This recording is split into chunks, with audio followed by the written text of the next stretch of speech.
the imminent major economic collapse that could happen in our country, and encouraging the 5 Ps. The first 2 Ps is being politically proactive to see if we can still prevent a major economic collapse. Some people believe it's too late. Some people believe it's don't. A lot of Christians believe that the Lord's going to come back before that would ever happen. Some people believe that President Trump's going to be able to turn it around.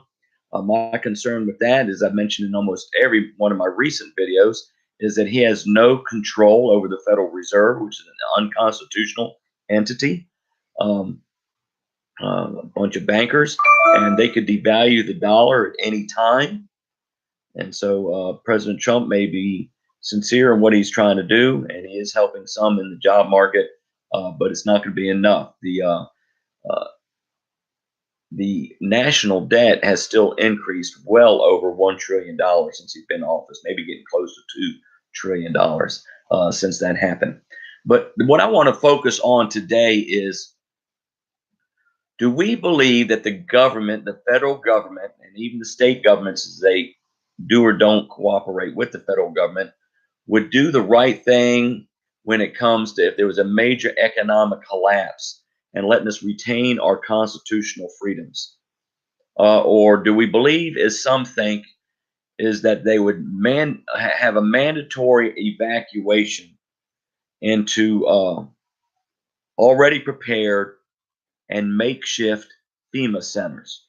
Now, I do want to share, I did have a conversation one time. I moved around a lot recently because of jobs and other things going on. And so I'm up in lower Western New York now, and I haven't done anything up here since I've been up here yet. But when I was in Florida for about a year and a quarter, I had a discussion with Congressman Daniel Webster. He met me, which I appreciate. And now you take this for whatever it's worth. I know a lot of people say you can't believe any of the congressmen. I don't know. He seems to be down to earth, although he was rushed. And he may have just told me what I wanted to hear. But I talked to him about the economy, and I talked to him about FEMA. And he doesn't think that FEMA has the financial resources to be able to do what the concern is, that people will be told that they have to evacuate into their local FEMA center. He doesn't think they'll be able to do that. But he turned around and he looked at me and said, but that doesn't mean that another agency won't. So again, does he know something? Was he just telling me what I wanted to hear? Did he think I was whacked out? Maybe you think I'm whacked out. I encourage you to do your own research. The internet's a wonderful thing that Abraham Lincoln invented, and look up FEMA centers. A lot of former military bases have already been converted to FEMA centers. Some of them are being used, I believe, to a certain degree for prisoners or other things. Some of them are manned, and there's nothing going on. That they're waiting for something to happen. They think that we're going to eventually be attacked. Some people believe that there'll be an EMP event, that one of our enemies will be able to detonate an EMP device and knock out most of our electrical grid. I guess that can happen. If you believe some of the conspiracy theories, some people believe that something deliberate that our federal government will be cooperating with could happen. I mean, we don't know. God only knows. But everything is in place for a major economic collapse. And so my encouragement to you is, not only do I believe you should prepare for not being able to get what you need to survive at your local grocery store in the case of a major economic collapse, but that you'd also be prepared to living like you're a permanent camper in case they would try to mandate evacuation somewhere, to a FEMA center. Some people want to call it a FEMA camp or something, and take away our freedoms. Do you believe that the federal government would do that?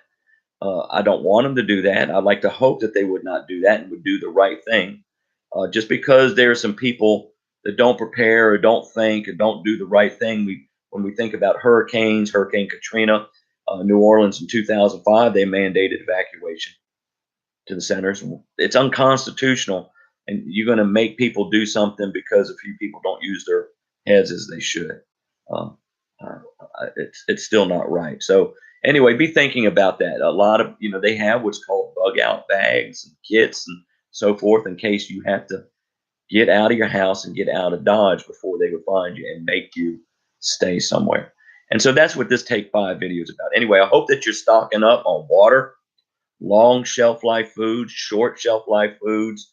Uh, I'm sharing things with you that I can't do myself because of recent events in my life in the last year or two. Do you have a generator? Can you pay ahead on your mortgage? Can you pay off your mortgage? Can you pay ahead on your rent? Can you pay ahead on your property taxes? Do you have guns and ammunitions to protect yourself? Um, and the like. So again, www.PesterBratDotCom is my website. Please check it out. It's a work in progress all the time. Also, for more about the national debt, please go to www.usdebtclock.org. Thanks for watching and listening. Please pray for this outreach. Please share this far and wide. Thank you. God bless you.